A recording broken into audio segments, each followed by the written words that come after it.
قوة إلا بالله العلي العظيم. أعوذ بالله من الشيطان اللعين الرجيم. بسم الله الرحمن الرحيم.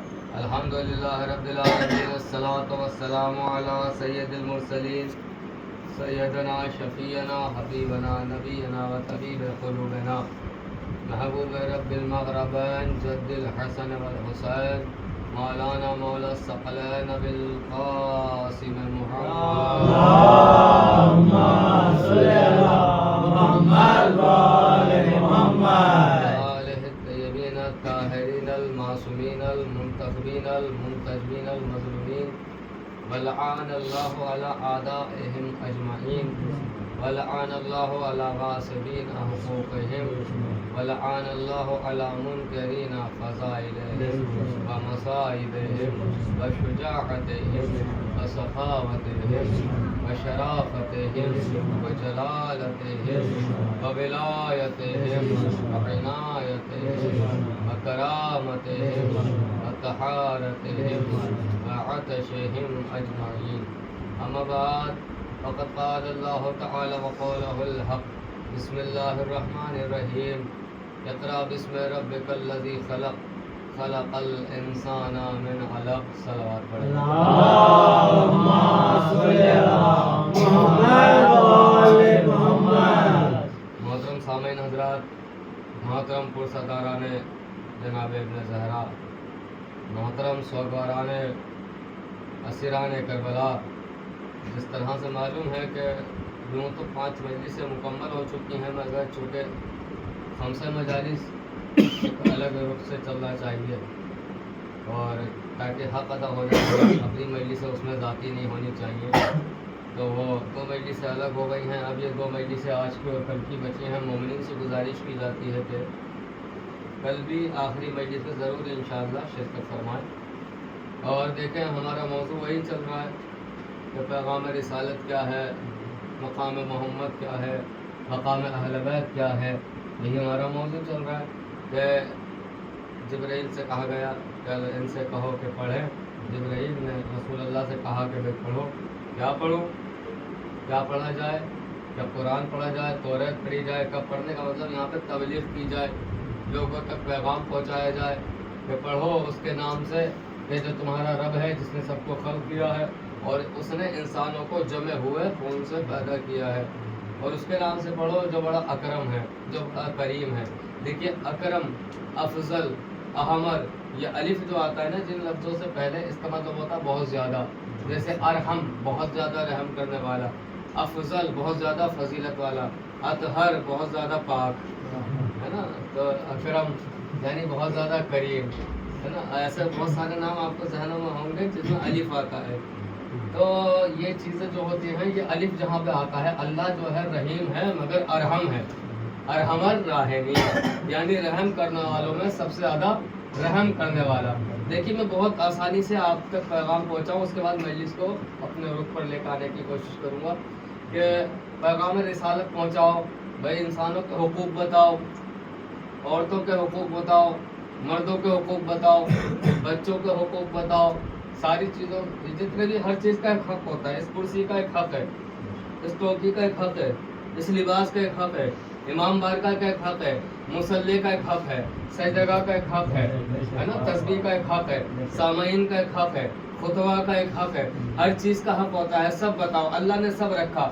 اب دیکھیے جتنے بھی اسلام کے اندر اسلام کے نام پر بدسلوکیاں ہوئی ہیں، جتنی بھی اسلام کے نام پر خرافاتیں کی گئی ہیں، وہ اسلام کے نام پر خرافاتیں اس لیے کی گئی ہیں کہ در حسین سے دور ہوئے، در اہل بیت سے دور ہوئے. ورنہ اگر در اہل بیت پہ آ جائیں تو معلوم ہے انسان کیا ہے. ہر چیز کا احترام رکھا ہے اہل بیت نے. بس یہاں سے جڑیے گا، بہت ساری چیزیں ہیں جو بیان کرنا ہے، مگر مختصر سے وقت میں بیان کرنا ہے کہ ہر چیز کا احترام رکھا گیا ہے. اب ایک عجیب بات بتاؤں کہ اگر کوئی عورت حاملہ ہے، کوئی عورت، دیکھیے وہ باتیں جو آپ تک نہیں پہنچ پا رہی ہیں، سوچ رہا ہوں وہ باتیں پہنچ جائیں کہ کوئی عورت اگر حاملہ ہے اور اس کے پیٹ میں جو بچہ ہے، اگر کوئی ظالم اس کو گرائے، اگر کوئی ظالم اس کو مار دے، اگر کوئی ظالم اس کو ساقط کر دے، تو اسلام کیا کہتا ہے، پیغمبر کی تربیت کیا کہتی ہے، پیغمبر کی تبلیغ کیا کہتی ہے کہ اس بچے کا یا تو تم گناہگار ہو گئے، قاتل کہلاؤ گے، اب اگر تمہیں گناہ بخشوانا ہے تو اس کا سونا نکالو، 1 مہینے کا بچہ مارا ہے تو اتنا سونا نکالو، 6 مہینے کا بچہ مارا ہے تو اتنا سونا نکالو، 9 مہینے کا بچہ مارا ہے تو اتنا سونا نکالو۔ بھئی یہ تو بتائیے یہ سونا کیوں نکالا جا رہا ہے؟ کہ یہ توبہ ہے، یہ صدقہ ہے، یہ ٹیکس ہے، یہ جرمانہ ہے۔ تو جرمانہ کس کے لیے؟ ابھی تو یہ پیدا بھی نہیں ہوا تھا، ابھی تو یہ دنیا میں آیا نہیں تھا، ماں کے شکم میں ہے نا، احترام دیکھیے آپ کہ ماں کے شکم میں ہے، ابھی پیدا نہیں ہوا، تو یہ ٹیکس کس لیے، کس جرمانے کے لیے؟ اگر آ جاتا پھر ہم مار دیتے تو سمجھ میں آتا، ابھی تو دنیا میں آیا ہی نہیں۔ پھر یہ احترام کس کے لیے؟ کہ آنے والا ہو سکتا ہے کوئی نبی ہو، آنے والا ہو سکتا ہے کوئی امام ہو، ہے نا، آنے والا ہو سکتا ہے کوئی مجتہد ہو، کوئی مرجع ہو، کوئی بہترین عالم ہو۔ تو بھئی اس لیے نہیں مارنا چاہیے کہ نامعلوم آنے والا کون ہے، آنے والا کون ہے۔ تو بھئی ہم نے جس کا اگر شکم میں مار دیا تو اس کا صدقہ اس لیے نکالو، اس کا جرمانہ اس لیے دو کیونکہ آنے والا کچھ بھی بن سکتا تھا، ہو سکتا تھا پورے نیلور کی ہدایت کر دیتا، ہو سکتا تھا پورے دنیا کی ہدایت کر دیتا، اس لیے تم نے مار دیا۔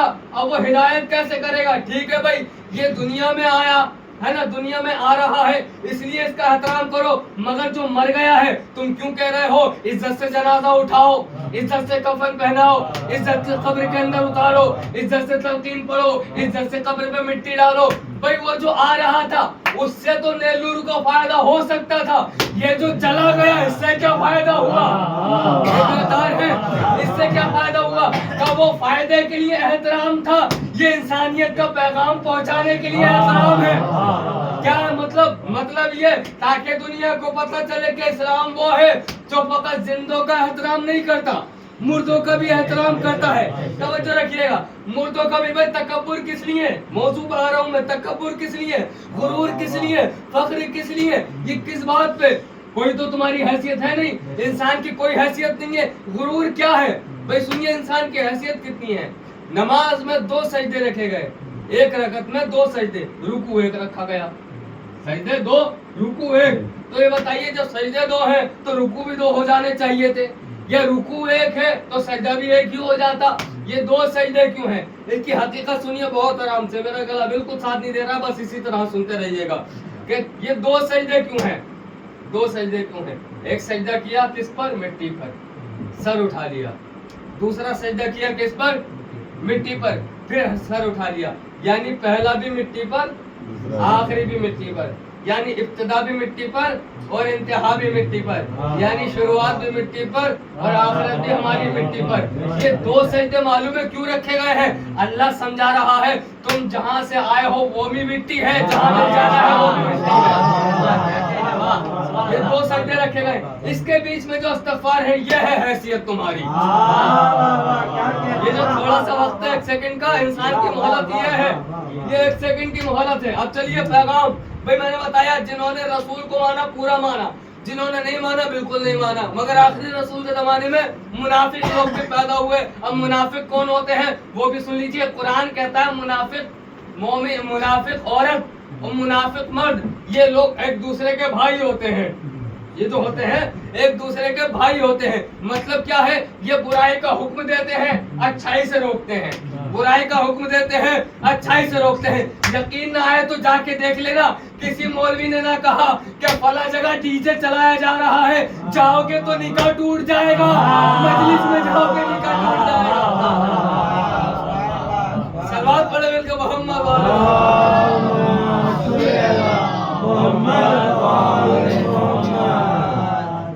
بتائیے کسی نے کہا کہ آوارہ عورتوں کے بازار میں جاؤ گے، علاقے میں جاؤ گے نکاح ٹوٹ جائے گا؟ کچھ بھی کر لو نکاح نہیں ٹوٹے گا۔ نکاح کہاں ٹوٹے گا؟ حضرت عباس کا علم دیکھ کر، مجلس میں آ کر۔ تو یہ کون ہوتے ہیں؟ یہ وہ ہوتے ہیں جو ہمیں برائی کا حکم دیں گے اور اچھائی سے روکیں گے۔ اچھا پروردگار نے یہ تو قرآن میں بتا دیا یہ منافق ہیں، مگر مومن کون ہے؟ کہ مومن وہ ہیں جو ایک دوسرے سے محبت کرتے ہیں۔ توجہ توجہ،